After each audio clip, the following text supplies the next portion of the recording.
כן, משה חשמל.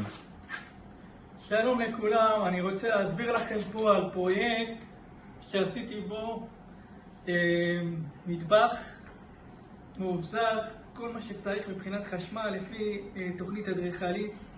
בואו איתי, אני אראה לכם ככה בקצרה איך זה עובד. פה כל ההזנות מגיע מהאורות חשמל. כן, קבלו כל ההזנות. כן, תהייתי. יופי. פה עשינו תשתית תאורה חדשה. הלאה. פה יש פה יחידה מעבר לקיר. עשינו לו הזנה של כבל וגם כבל תקשורת. פה יהיה מקרר. פה תנור בשרי.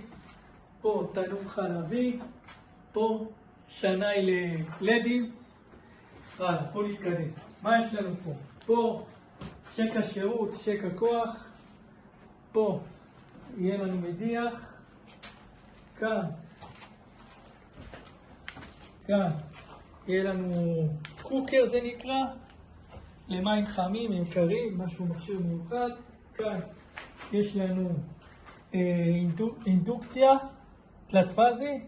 כאן יש לנו קיריים, הצתה ושקע שירות, ופה מזגן.